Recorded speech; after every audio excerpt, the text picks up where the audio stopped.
여의도맨션 구독자 여러분 안녕하십니까. 참 제가 유튜브 운영하면서요, 뭐 저 같은 가끔 그런 분들 계시더라고요. 아니 교수님은 뭐 라디오도 하고 TV도 하고 또 직업이 뭐 학교에 계신데 굳이 유튜브 왜 하십니까? 내가 만나보고 싶은 분들을 만날 수 있는 명분이 되더라고요. 그래서 오늘도 그 즐거움을 제가 이렇게 탐닉하고 있습니다. 제가 이분을 어떻게 하면 볼 수 있을까 하다가 요즘은 갑자기 연이어 계속 보고 있는데요. 바로 오늘 김시덕 박사님 모셨습니다. 박사님 안녕하세요. 네, 불러주셔서 감사합니다. 아유, 무슨 소리세요. 제가 방송에서 처음 뵀었을 때 그때 MBN이었었던 걸로 기억나는데 맞습니다. 얼마나 반가웠던지 두 손을 덥석 잡고 그러니까요. 아, 여기서 뵙네요 했는데 그 박사님이 저한테 악수를 청하셔가지고 놀랐습니다. 저는 진짜 반가웠었거든요. 왜 그런지 일단 말씀드릴게요. 왜 이렇게 뵙고 싶었는지. 저희 같은 공부하는 사람들이 자기 세계에 빠지면 또 놓치는 게 많잖아요. 그럼 완전히 헛다리 짚을 때도 있고. 그런데 저도 저는 이제 부동산이라기보다는 원래 산업입지 관련해서 이걸 많이 했다가 뭔가 다른 시각으로 제가 가진 결핍을 좀 보완해 줄 수 있는 분들 만나고도 싶고 배우고도 싶었는데, 사실 우리는 비슷한 쪽 고민하는 사람들이 있다 보니 뭐 사실 크게 저에게 샥이 될 만큼의 시사점을 주는 사람은 많지 않았어요. 근데 우연히 뭐 제가 친한 형들이 운영하는 유튜브 채널에서 박사님이 계속 뜨는 거예요. 그래서 이거는 도저히 강매 수준이라서 봐야겠다 해서 봤다가 내리 쭉 본 적이 있어요. 그 뒤부터 인문학자가 도시와 국토와 그 다음에 사람 사는 거주지를 바라보는 건 이런 맥락이구나 보면서 참 많이 그 뒤부터 뵀었는데요. 그거부터 답변 좀 해주세요. 인문학자인데 아니 어쩌다가 이렇게 부동산 전문가가 되신 겁니까? 이게 참 인생사 같은 거죠. 네. 20살 때 이제 길이 갈라졌는데 제 지적인 영역은 전쟁사 그리고 동아시아학을 한다는 거였고, 감정적인 부분은 답사를 하는 거였어요. 네. 취미였습니다. 하다가 답사를 한번 직업으로 좀 끌어올려 볼까. 거기 한 2017년 여름 정도. 그때부터는 나는 이제 답사를 하고 그리고 글을 쓰고 방송하는 거를 직업으로 한다라고 생각했죠. 비교 연구다 보니까 아무래도 이 도시와 저 도시를 비교하고 한국의 도시와 다른 비교하기도 하고, 그렇네요. 또는 전쟁이란 관점을 넣어서 도시 발달을 봤을 때 어떻게 보이나. 그런 관점으로 이제 많은 분들이 책을 봤죠. 손준목 선생님의 한국 도시, 서울 도시 계기라든지 명저죠. 성경 같은 책이죠. 보다 보니까 그분은 확실히 전쟁과 서울의 탄생을 말씀하시는데 시대가 내려오니까 점점 빠지더라고요. 마치 한국이 미국 중부의 어느 도시에 있는 것처럼. 근데 그거는 아니라고 생각을 해왔거든요. 그 인구가 거의 대부분이 이동을 하면서 계급도 타파된 이 한국이라는 나라에서 과연 전쟁이나 안보 요소를 빼고 도시의 발달을 본다는 게 이게 실험실도 아니고 가능한 것인가라 생각을 했죠. 그 유명한 얘기 있지 않습니까? 통계에서 이것저것 다 빼고 가설을 세우는 건데 사실은 현실을 안 맞는다는. 그렇죠. 근데 그런 관점에서 봤을 때 그럼 내가 할 말이 있을 수도 있겠다 생각을 해서 조금 더 틀었죠. 근데 원래는 답사책을 쭉 썼는데 지금 4번째 책을 탈고했고요. 근데 블로그를 체크합니다. 이제 일본어로 에고서치라 그러는데 나 누가 보나 그런 거. 근데 블로그 보다 보니까 임장 투자하시는 분들이 제 거를 보시더라고요. 하시는 말씀이, 제 답사팀에도 이제 투자가가 있는데 초보 투자가들은 정말 아파트 값, 빌라 값만 본다고. 근데 중급부터는 땅의 역사를 읽는데요. 내가 투자할 땅이 있으면 그 앞에 뭐가 있었나, 뒤가 어떻게 될 것인가를 봐야지 손해를 안 보는 게, 예를 들어서 늪지를 매립한 다음에 아파트 지으면 모기가 많이 나온대요. 땅이 습해가지고. 그 풍수 문제가 아닙니다. 이거 지리학적인 문제죠. 그래서 참고를 하신다는 걸 보고는, 근데 제 책이 답사책이라 이게 좀 여행하듯 쓴 것이라 이분들께 쉽지 않을 텐데 좀 이용하기에. 그래서 한 번 정도 이용할 수 있는, 이분들이 이용할 수 있는 매뉴얼을 만들어 보셨던 게 이 책이 앞에 책, 우리는 어디서 살아야 하는가. 근데 그 책을 쓰는 중에도 저는 이미 전국을 다니고 있었습니다만 일의 순서가 있어서 답사책은 현재 서울 경기도까지 왔고, 지난번 책은 충청도 세종까지 얘기를 했고 이제 영남 호남이 남았던 거죠. 근데 이쪽 분들이 항의를 하더라고요. 왜 우리 동네 빼냐, 대구가 안 중요하단 말이냐. 그건 아니고 순서가 있어서. 순서가 이번 책이었던 거죠. 제주도까지 다 한다. 맨 마지막에 진짜 제주에서 딱 끝나더라고요. 제주도 물 부족. 자, 그것 때문인지 저도 어느 동네를 가게 되면요, 이제 산업단지라든가 뭐 농공단지 조성하는 것들 때문에 가다 보면 맥락 이걸 자꾸 보게 되면서 뭔가 무릎을 딱 치면서 아 그래서 여기가 이랬구나 뭐 이런 것들을 많이 또 알게 되더라고요. 자, 그래서 방금도 말씀 주셨지만 오늘 만나뵀던 이유들 중에 하나가 이 한국 도시의 미래라는 책입니다. 어떻게 보면 우리가 역사를 공부하는 가장 큰 이유 중에 하나가 과거를 반추해서 그걸 통해서 그래서 우리가 어디로 흘러가느냐 이걸 보려는 그 통찰력을 얻으려는 게 가장 큰 대목이라고 저는 생각하는데요. 이 책에도 그 통찰력이 굉장히 많았었어요. 저는 일단 방금도 서두를 주셨지만 어떻게 보면 박사님이기 때문에 그 변수를 찾아내고 접목시킨 게 하나가 바로 국제 정세였어요. 그렇죠. 이 책을 보면 도시의 흥망성쇠가 여러 변수들, 인구 구조도 있고요, 교통의 변화도 있고요, 또 행정구역적인 요소들도 있고 여러 가지가 있습니다만 그 변수들 중에 우리가 통상적으로 생각하지 못했던 국제 정세도 막 넣어주시거든요. 그런데 우리 이제 독자들은요 아시잖아요. 또 우리 여의도 멘션은 약간 또 투자, 경제 이쪽에 많다 보니 이 많은 요소들 중에 가장 중요도 높은 킹핀이라고 하죠. 우리 볼링에서 맨 앞에 있는 킹핀 같은 변수는 뭐로 꼽으세요? 신냉전이죠. 신냉전. 신냉전이 왔기 때문에 환황해 시대, 환동해 시대 또는 평화의 섬 제주 같은 전제로 추진된 사업들 또는 남북 통일을 앞두고 경기 북부를 개발한다든지 이런 식의 호재들에는 넘어가면 안 된다는 게 제 입장입니다. 이건 대단히 세계관이라 강요하는 건 아닌데 저는 그렇게 보고 있습니다. 네, 충분히 책을 읽은 저로서도 설득력이 있었어요. 어떻게 보면 뭐 우리나라 근현대사의 가장 산업도시들 대부분이 최남단에 있었던 것도 냉전 때 남북 분단 때문에 배려된 부분도 일부가 있는 거잖아요. 그런데 지금 가장 번성한 지역들 보면 책에서도 언급하셨던 평택이라든가 뭐 파주도 마찬가지고 이런 것들이 호재로 분명 거기 동네 가면 거기 찌라시 같은 데 써 있잖아요. 그런데 이제 그게 소멸돼 간다. 그러면 돈의 흐름과 부동산의 흐름이 크게 바뀔 것 같은데 그렇다면 평택에 지금 거점 잡고 뭐 사업하거나 투자하는 사람들, 파주나 또는 서해안 지역들 이분들은 이걸 어떻게 해야 될까요? 우선 평택과 파주는 구분할 필요가 있는데요. 평택은 아마 안전하겠죠. 미국 부대가 있는데 그걸 공격을 하겠습니까? 뭐 사드도 있고. 그쪽은 평택은 다만 이제 보셔야 될 거는 경부선 고속철도가 지나는 동부하고 앞으로 서해선이 다니게 될 안중, 포승 이런 데는 정말 상황이 다른데 제가 경제지들을 보고 있으면 평택의 동부 쪽에 신도시 만듭니다. 조만간에. 하는데 미분양 이렇게 나오는데 왜 또 새로 만드냐고 하는데 신도시 만드는 건 동부고 미분양은 서부거든요. 기초를 구분을 하고 내려가야 되는데 너무 묶어서 보다 보니까 그냥 평택 이렇게 보는 거군요. 마치 서울 집값 하는데 강남 지역과 비강남은 너무 다르잖아요. 그렇죠. 답 사람들 느끼는 건 좀 차를 안 몰고 대중교통 다니니까 교통망으로 이어지는 선이라는 게 있는데 그렇게 봤을 때 서부와 동부는 전혀 다른 맥락을 통한다. 그래서 묶으면 안 되는 거지만 어쨌든 동부는 뭐 바이든도 주목한 평택이고 서부는 서해선이 개통되면 주목받을 평택인 거니까 아산 국가산업단지도 있고 그래서 더 전공이십니다만 근데 그쪽은 미래가 있다고 봅니다. 아마 파주는 원래 개성과 평양 그리고 서울의 중간 땅으로서 좋은 땅이었잖아요. 파평윤 씨도 거기서 태어나고 그런 땅인데 가보면 너무 좋거든요, 땅이. 그래서 LG 디스플레이도 갔습니다만 하지만 개성에 있는 북한 포부대의 포격거리죠.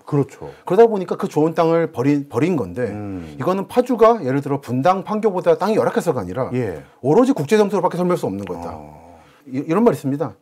파주나 동두천에 땅 사면은 갑자기 남북통일에 관심이 커진다고. 다들 가면 관심이 커지세요. 그런데 이 부분에서 저는 여러분들의 관심이 처음 관심하는 사람들이 아닌 거다.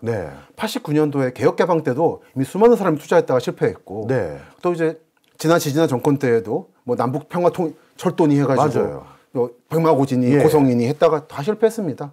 그런 것처럼 이 부분들은 최대한 보수적으로 봐야 된다는 게 전제. 다만 정부는 어쨌든 사업을 합니다. 그리고 철원이라든지 김포, 인천 또는 고성 같은 데들은 남북 관계 개선을 명분에 놓고 사업을 하죠. 그건 그들의 자유입니다. 근데 여러분들이 그 기회에 들어가서 기회를 얻을 수도 있어요. 다만 너무 진심으로 믿지 마시라. 그러니까 기회가 있는 거는 차지하는 거고 그거는 사업가로서 본질이니까. 다만 그걸 진심으로 믿으시면은 진심으로 믿지 않는 사람들에게 등에 얻어맞을 수도 있다라는 생각은 하고 있습니다. 그리고 이 책에서 챕터를 일부러 그렇게 나누시진 않았지만요. 책을 저는 뭐 요즘 몇 차례 이제 박사님 만나 뵙느니라고 한 두세 번 읽다 보니까 자연스럽게 우리가 서울 바깥을 수도권이라고 불렀지만 생각해보니 경기 남부와 북부가 방금 말씀 주셨던 이 정세 때문에 생로병사가 달라왔었구나라는 그렇죠. 느낌이 들더라고요. 그러면서 뭐 철원이라든가 포천 뭐 이런 지역들도 분명 호재성이 있음에도 불구하고 이 국제 정세적인 여러 가지 이슈 때문에 그게 발현이 많이 못된 것 같은데, 그렇다면 지금 이 경기도에 대해서 우리가 국토를 효율적으로 이용한다라는 관점에서 뭐 어떻게 접근해야 될까요? 저는 기본적으로는 경기 북도 분도론에 찬성하는 입장입니다. 정치적과 무관하게. 네. 너무 상황이 다르기 때문에 북도 지역은 접경 지역이라는 제약도 있고, 네. 특히 동북부 지역은 가평이나 양평 같은데 이런 데는 상수도 보호구역도 있고, 맞아요. 하다 보니까 너무 규제가 많아요. 네. 또 군대도 부대도 많잖아요. 맞습니다. 네. 특히 양평 같은 데가 피해 크잖아요. 네. 양평도 경원선, 수도권 1호선이 있는 지역과 나머지 지역은 너무 다르거든요, 상황이. 여러분들이 들으시는 양주 신도시 같은데 거기는 다 이제 1호선 라인입니다. 예. 근데 아닌 백석 같은 데들은 오뚜기 부대 같은 데가 있어가지고 예. 개발이 안 돼요. 근데 이런 데들을 수원이나 평택하고 똑같은 잣대로 보면은 너무 차별이 된다는 거죠. 그렇네요. 오히려 이런 지역들은 경기도에 인접한 충청도 지역보다 더 차별을 받고 있는 거예요. 예를 들어 음성이나 요즘에 진천 핫하잖아요. 네, 그렇죠. 혁신도시 네. 또는 뭐 당진, 서산 이런 데들 대산 산단이니 네. 훨씬 열악한데 경기도란 이유만으로 대학도 못 짓게 하고 공장도 규정하는 건 너무 가혹한 거다. 그러니까 떼내서 규제는 남부 지역에 하고 경기 남부, 네. 북부는 오히려 강원도를 다루듯이 이제 주민들이 살 수 있도록 혜택을 줘야 된다. 네. 규제는 못 풀 겁니다, 당연히. 네. 하지만 세제 혜택이라든지 줄 수 있지 않는가. 그리고 군사적인 목적에 충돌하지 않는 산당 같은 거, 또 네. 대학 같은 거는 좀 더 풀어줘도 되지 않나. 근데 그걸 발빠르게 들어온 게 예를 들어 동양대학교 같은 데죠. 예, 그렇네요. 북서울 캠퍼스가 동두천에 있죠. 맞아요. 원래 동양대학교가 경북의 풍기에 있죠. 풍기에 있잖아요. 예. 그러다가 미군 부대, 캠프 캐슬이라는 부대가 있었어요. 예. 거기에 빠지면 재배치되면서 그 캠퍼스를 쓰고 있는 거죠. 세월처럼 북부 지역은 좀 다르게 돼야 된다. 네. 저는 그래서 북도의 찬성인데 다만 이제 고향 같은데 네. 또는 김포가 문제가 되잖아요. 계속. 네. 김포가 사실 한강의 남쪽입니다만 네. 인천광역시와 서울특별시에 막혀가지고 예. 사실 월경지가 됐어요. 사실 이게 그리고 제가 고향 살지만 생활권이 같아요. 김포하고. 아 그렇군요. 원래 한강이 좁았을 때는 왔다 갔다 했습니다. 네. 지금도 일산대교도 있고 해가지고 네, 그래서 네. 북도로 붙이려고 해요. 그랬더니 지금 난리가 난 게 지금의 이 이른바 편입론인 거죠. 네. 그래서 찬성하는 데하고 반대하는 데가 있는데 어떻게 할 것인가 하는 거는 제가 할 일은 아니고 정치인들이 네. 하실 일이지만 네. 원칙적으로는 저는 북도는 독립시켜서 강원도나 전북처럼 다뤄야 된다고 생각하고 있습니다. 저도 박사님 말씀에 거의 200% 동의합니다. 왜냐하면 저는 전 직장이 공공기관이다 보니까 관료들하고 많이 일을 해봤는데요. 관료들은 숙제가 명확해야 그걸 풀려고 하더라고요. 너무 창의적인 일은 못해요. 맞습니다. 법과 제도에 근거가 없으니까요. 나중에 처벌받죠. 맞아요. 그런데 경기도지사, 경기도를 관련하는 경기개발도시공사 그러면 호재들이 많은 수원이나 이 남부 쪽 용인부터 해서 여기도 먹을거리가 질비한데 위쪽 개발 등한시되거든요. 맞습니다. 누군가에게는 그쪽 부분을 숙제를 딱 띄워줘서 너는 경기 북부 도지사야, 너는 경기 북부 무슨 뭐 공단 공사야 이렇게 줘야지만 그거에 대해서 진지한 고민 속에서 대안과 뭐 어떤 성찰이 나올 텐데 정말 그런 것들은 정치적 성향과 상관없이 전 박사님 의견에 진짜 동의를 많이 합니다. 저도 전혀 관계 없습니다. 예. 자, 그 다음에요. 자연스럽게 또 말씀드리고 싶었던 게 저는 책을 쭉쭉 와 재밌게 읽다가 어떤 구절에는 사실 저도 상당히 동의는 합니다만 일반인들 중에서는 가슴 먹먹하게 받아들일 만한 구절이 있더라고요. 이 제목으로 뽑으셨어요. 강남은 영원하다 뭐 이런 내용에 쉽게 얘기해서 강남 불패 이건 앞으로 계속될 수밖에 없다라는 근거들을 딱 제시해 주셨는데 독자들에게도 한번 소개해 주시죠. 강남이 너무 훌륭해서가 아니라 강남은 저는 앞에 책에서 말씀드렸지만 정말 살기 나쁜 곳이거든요. 네. 살아봐서 아는데 너무 재난을 많이 당했습니다. 학교 다니던 성수대교가 무너지지 예. 고등학교 뒤에 있던 삼풍백화점이 무너지지 정말 재난지대예요. 예. 하지만 사람들이 살잖아요. 그렇죠. 마치 한국이란 나라에 사람이 사는 거를 외국인들 신기해 여기듯이 이 북한이 침범하는데 어디 사람이 사냐고 예. 세계 10대 강국까지 가고 예. 그런 것처럼 안전도하고 가치는 다른 건데 강남은 그 부분에서 가치를 만들어낸 거고 네. 제2 강남이 나오고 강남이 영원하지 않으려면 이걸 누군가 능가해야 되는 거 아니겠습니까? 그렇죠. 근데 그런 지역이 있는가 하면 없다는 거죠. 그러니까 상대평가입니다, 이거는. 예. 상대평가에서 강남보다 높은 점수를 받는 데가 없기 때문에 당분 없을 것 같기 때문에 강남이 영원할 거다. 그러니까 공부를 너무 잘해서가 아니라 절대평가가 아니라 네. 그런 거죠. 세종 같은 데가 이제 후보인데 네. 대전, 세종, 청주, 제가 요즘 많이 말합니다만 그 세 도시가 묶여서 힘을 내도 강남을 따라잡을 수 있을까? 저는 의무시하고 있습니다. 네. 예를 들어서요, 어떻게 보면 강남 집값에 너무 상징적인 의미도 있기 때문에 그걸 어떻게든 국가가 좀 잡아내리기 위해선, 아니면 뭐 더 안 오르게 하기 위해선 강남 같은 큰 어떤 뭐 프로젝트를 어딘가 다시 시작해서 거기에 있는 뭐 나름대로 부자들뿐만 아니라 거기만 선망하는 사회 문화를 바꿔주면 되는 거 아니에요? 근데 그게 안 된다는 거죠. 그 마지막으로 그 앞에 했던 거는 고려에서 조선으로 넘어올 때였죠. 그때 한번 개성의 부자들 다 끌어왔잖아요. 한양으로. 그러니까 왕조가 바뀌면 하면 가능합니다. 근데 그 대한민국이 멸망하는 전제이기 때문에 그것까지는 하고 싶지 않고요. 그리고 하나는 총독부인데, 조선 총독부 경성부 때 그때도 중심을 바꾸지 않았죠. 오히려 일본의 식민 통치 방식은 최대한 구질서를 온전시키면서 이제 장기적으로 가겠다는 계획이었기 때문에 경성을 남겨놨죠. 오히려 그때 경성이 강화된 측면이 있죠. 그리고 나서 해방되고 나서 분단이 되고 나니까 특히 박정희 대통령이 생각하기에 기존대로 가기에는 기본적으로 상황이 바뀌었다. 안보 상황이 바뀌었다. 서울은 너무 북한에 가깝고 바닷가에 가깝다는 문제 아니겠습니까? 그래서 행정수도 KDI도 있는 세종으로 만들려고 했다가 해안에서 40km 그리고 DMZ에서 평양보다 멀 것 이런 존재로 찍었는데 개발하려고 선사진만 그려놓고 사망했잖아요. 그리고 나서 몇십 년 뒤에 여야당이 초당적으로 합의를 했음에도 불구하고 원래 계획의 3분의 1밖에 실현 못 시킨 거. 그게 세종이라. 그게 독재 정권이 해도 그런 거고 여야당이 합의를 해도 그 정도인데 앞으로 한국의 정치 요즘에 좀 암담하잖아요. 양극화되는 게. 이 상황에서 그런 통합적인 정치를 할 수 있을 것인가. 그래서 만들어낼 수 있을 것인가. 강남의 제2강남을. 그리고 저는 많은 분들이 착각하시는 게 국가가 강남을 자꾸 띄웠다 그러시더라고요. 그 도시 설계하는 분들한테 책 같은 거 보고 그러면은 아무도 강남 성공을 자기가 만들었다 말을 안 해요. 그렇네요. 실패했다고 보는 거예요. 너무 무분별하게 커버렸고 룸사롱부터 해가지고 다 들어가는 바람에 이건 내가 계획하지 않았어라고 다들 한 발 내미는. 그러니까 그냥 자기들 큰 겁니다. 특히 손정모 선생이 그 영동 개발과 박 대통령이 비자금 문제를 다루면서 XYZ 파일이라고 했는데 보면은 읽어보면 그런 뉘앙스예요. 박 대통령이 자기 정치 자금을 마련하기 위해서 영동 개발을 일으킨 게 아니라 시민들이 일으켜버리니까 거기에 올라타가지고 비자금을 빼내려고 했다는 거죠. 앞뒤가 반대라는 거예요. 근데 많은 분들이 박 대통령이 정치하려고 키웠다라는 말을 하는데 그게 단순하지 않다는 거죠. 저는 강남의 힘은 정부가 손을 뗐다는 데 있다고 봐요. 근데 이거를 건드리려면은 이 정도의 민간의 힘이 크게 돌거나 아니면 정말 강력하게 새로운 도시를 만들어야 되는데 그건 앞으로 없다 봅니다. 그렇군요. 어떻게 보면 진짜 그 박정희 대통령 시절에 뭔가 이제 한강 이남에 많은 터전을 이제 개발해야겠다라는 이슈는 분명 국가에서 던졌지만 그걸 지금처럼 부풀게 만든 건 민간의 힘이 있었기 때문에 가능한데 그 두 가지가 동시에 작용할 수 있는 또 다른 대체지 이건 이제 정말 쉽지 않다 그 말씀이었군요. 그렇습니다.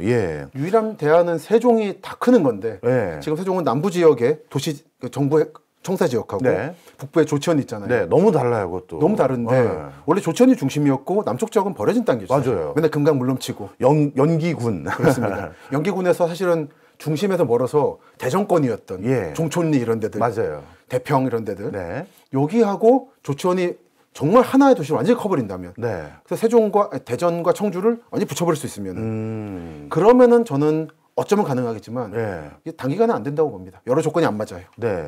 현대사 저는 이제 역사를 잘 모르니까 현대사를 바탕으로 봤을 때 선거철만 되면 이 충청권 민심표가 캐스팅보드 역할을 하니까 이쪽은 어차피 이쪽, 이쪽은 어차피 이쪽이니 여기 잡겠다고 뭐 서울에 있던 카이스트 내려보내고 정부에서 청 단위에 있는 통계청, 특허청, 무슨 청 다 청 한번 내려보내고 그러다가 또 뭐 과학 비즈니스 벨트 하겠다는 사람이 있었지 뭐 중의원 가속기 얘기 한번 있었지 뭐 세종시 있었지 그러면 계속 이렇게 찔끔찔끔이라도 이쪽으로 뭐래도 떨어져 올 것 같거든요. 그래도 안 될까요? 그러니까 저는 여기가 정말 크려면은 대통령 궁하고 국회 완전히 가야죠. 그거밖에 답이 없다 봅니다. 근데 그게 가지 않고 이렇게 찔끔찔끔하는 한에서는 기회를 놓친다 생각해요. 오히려. 그리고 세종에만 몰아주는 방식을 과연 다른 지역들이 더 두고 볼 수 있을 것인가. 그때는 여야가 합의를 해서 내려보낸 건데 과연 2차 공공기관 이전 때 그렇게 갈 수 있을 것인가. 전 의문시하고 있습니다.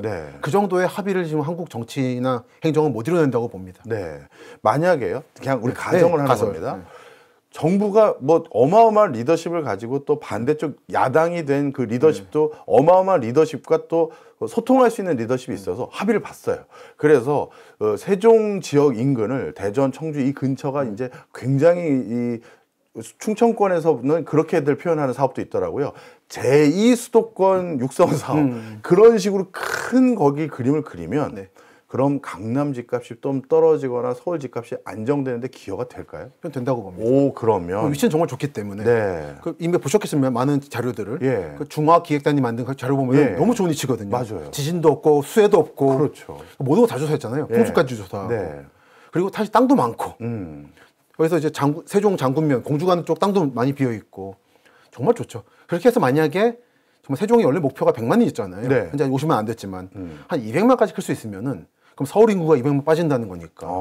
지금 서울이 970만, 50만 정도인데 네. 여기서 200만 더 빠지면은 700만 정도. 네. 그럼 자연스럽게 좀 여유가 생기면서 서울도 좀 안정되고 이쪽은 올라가고 전 가능하다고 봅니다. 그래서 중부권이라는 데를 주목하는 건데 네. 일단 청주와 대전 그 정도 생활하셨잖아요. 네, 그렇죠.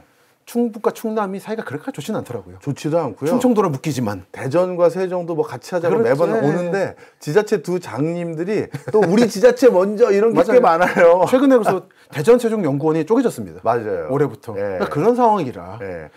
그렇게 같이 하겠다고 하더니 또 그러니까요. 쪼개지고. 뭐 중부권 지사 모임이 하는데 매번 딴 얘기하고 예. 오송과 세종 관계 보면 명확하잖아요. 맞아요. 물론 오송 입장에서는 세종도 우리가 탄생하는데 도움 줬으니까 우리 거 생각하지만 공무원들이 얼마 시달립니다. 그것 때문에. 저희 오송 내려가지고 맨날. 그렇죠. 그 상황이라 네.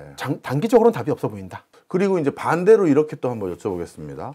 많은 집장만 한 분들이 있잖아요. 우리나라는 뭐 이제 내 집을 가진 사람이 집 없는 사람보다 조금 더 많거든요. 그렇죠. 그런데 이분들 입장에선 결국 우리나라는 전 재산의 75% 이상이 그 결국 부동산이니 내 집값 떨어지면 안 되는 이유도 또 있거든요. 네. 또 자식들도 집 하나 사주려니까 집값 너무 올라서 고민하시는 분도 있고 이게 참 이중적인데 그렇죠. 그런데 어느 나라든 그 나라의 가장 핫플레이스라는 집값보다 이런 집값이 더 올라가면 말이 안 되는 거잖아요. 그렇죠. 그렇다면 강남 집값이 더 올라가야 쉽게 얘기해서 내 집값도 올라갈 기회가 있는 건데 이게 우리나라 국토 이용에서 바람직한 걸까요? 어떻게 보세요? 국가적인 의지는 사실 모르겠고요. 네. 근데 강남 집값이 올라가는 건 저는 이미 막을 수 없는 상태로 봅니다. 막을 수 없다. 양극화가 이미 진행돼 버렸고 네. 서울 집값이라 말하는 게 저는 점점 의미가 없다 생각이 들어요. 물론 이제 저는 인문학이라 이 사회과학 쪽을 모르기 때문에 이런 말씀 드릴 수도 있지만 그래서 서울 집값 통계라고 하는 거를 과연 내는 게 좀 의미가 있는가. 강남 지역은 이미 뭐 80억까지 나온 상태라 네. 100억 찍지 않겠습니까? 네. 이거 그런 거고 다른 지역은 이제 강남과 별도로 가는 게 좋지 않겠나. 그리고 사실 강남 집값 오르는 데는 혁신도시 등을 개발하면서 나온 보상금이 크다는 거였잖아요. 특히 세종 같은 데들. 예. 이분들이 보상을 받은 다음에 현지에서 재투자를 하셨어야 되는데 다 자녀들에게 강남 집을 사주셔야 되는 바람에 그렇다면 그 부분에서 사실 상승 효과가 있었던 거죠. 네. 사실 좀 다른 지역 분들이 강남 집값이 비싸다고 말씀하시는 거는 약간 이율 배반적이라고 생각합니다. 네. 아까 말씀하신 것처럼 본인 집값은 떨어지면 안 되는데 자녀 집을 사줘야 되는데 비싸다 말하는 거와 비슷한 상황이라. 그렇죠. 근데 모든 전 세계 시민들은 다 이율 배반적이죠. 뭐 어쩔 수 없죠. 뭐. 네. 정치는 좌인데 경제는 우라든지 그런 거라서 이 부분은 저는 특별하게 다른 의견은 없습니다. 네. 사실 저도 뭐 세종시에 한 뭐 7, 8년 살았지만 연기군에 갑자기 이제 돈벼락 맞으신 분들, 그분들 자녀분들은 다 서울 강남에 사시더라고요. 그러니까요. 그리고 아시겠습니다만 여러 지방 가서 말씀 나누는데 네. 그중에 유지분들이 자녀들이 고향 오는 거 싫어해요. 맞아요. 성공했으면은 서울에 있어야지. 왜 돌아오냐고. 네. 부끄러우시더라고요. 네. 그러면서 각종 도시 재생하는데 다른 지역 청년들 오라 그래요. 근데 본인 자녀들은 오지 말라고 하고. 그러니까 이러니까 지역이 활성화될 수 있겠는가. 참 그렇네요.